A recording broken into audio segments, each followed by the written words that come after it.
Okay, so back to this. Issue number 2. When you share your faith with a Jewish friend, they will often assume that you are simply excited about your culture and your background and want to explain it to them. They will not usually assume that it could even have any relevance or meaning to them, since you're a Gentile and you're supposed to believe in Jesus, and they're Jewish and should not. In other words, they see your overtures, your discussion, as being a kind ecumenical gesture. Let's all understand each other. We'll break bread and we'll sing Kumbaya, and the world will be a better place, and we'll all live as one. And this is in the minds of many Jewish people are searching for an answer to world problems. Just to dip into a little more of an advanced thought here, people ask, are the Jewish people still waiting for the Messiah? Only the Orthodox are. The vast majority of Jewish people have given up the hope that there will be a Messiah. So what are they doing instead? They are attempting to bring in the Messianic age by doing good works. When you look at the list of medical discoveries that have cured diseases, the Salk vaccine, and just there are hundreds of more, all of the Jewish mental capacity has been applied to trying to make the world a better place. For the simple reason is we've given up hope that God will send us the Messiah, so instead it's up to us to bring in the Messianic age. That's why you see so many Jewish people involved in peacemaking efforts, in socialism, the whole idea that maybe through this the world could be at peace. My father was a card-carrying member of the Socialist Workers' Party. This is a radical leftist group. And he honestly believed for many years that this was the key to equality. He saw inequalities in the world, and those inequalities still exist. And he imagined that they were all due to economic disproportionate sorts of things, all these theories. 3 years after I became saved, he came to realize that the single issue there was sin. And no matter what economic system you had in place, mankind would always wreck it. Stalin killed 10 million people in order to attempt to make it work, and it didn't. No. So, Jewish people usually are not shy about having religious discussions as long as they think that it's theoretical. When you start to make it personal, as though this could have import to them, well, then they become offended, because then you're threatening their very identity. So somehow you have got to go out of your way to affirm them as Jews. You have to, I'm not here to stop you from being Jewish. I have many friends who are Jewish who believe in Jesus, you might say, or I see all these people on the internet who are very Jewish. There was this guy at our congregation from Brooklyn. Boy, was he ever Jewish. And he believes that he can believe in Jesus. There are many Jewish people who do this. So you have to affirm to them that you're not there to stop them from being Jewish, but you're there to tell them about something Jewish that you have discovered. What Jewish thing have you discovered?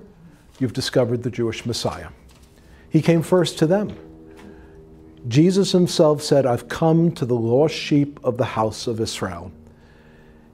95% of his time was spent reaching out to his own Jewish people, offering them the kingdom, offering to be the Messiah, offering to be their king.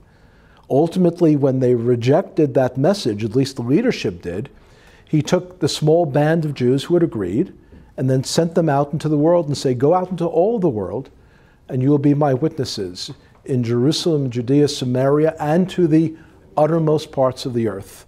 In other words, to the Gentiles. Bring them in as well. Because the kingdom of God is whosoever will. And so you have to, at a certain point, have them understand that he was the Jewish Messiah. That you, in essence, are kind of a Johnny-come-lately by believing in this. This is a religion that was first amongst the Jewish people. And you might then also volunteer the fact that increasing numbers of Jewish people are rediscovering this fact today. And it doesn't stop them from being Jewish. They still are happily Jewish. They continue to have their kids bar and bat mitzvahed. They continue to learn Hebrew. My wife and I have taught Hebrew to over 20 bar and bat mitzvah kids, and we've done messianic bar and bat mitzvah. And it doesn't stop all of those things from happening. Their baby boys still have a bris. They do all those Jewish things, but they do the most Jewish thing of all, which is to believe in the Jewish Messiah. So at the end of the day, what's the only question that will ever, ever, ever matter? It was Jesus who he said he was. That's the only question that ever matters to any of mankind. Because if you answer that question in the affirmative, then your course of action is clear. He's the Messiah. I need to follow him. So that's the only question that needs to be answered. So basically you want to sweep away all these other issues. You want to, because they cloud. When people don't want to discuss something, when they're nervous about discussing something, they throw up chaff in the air.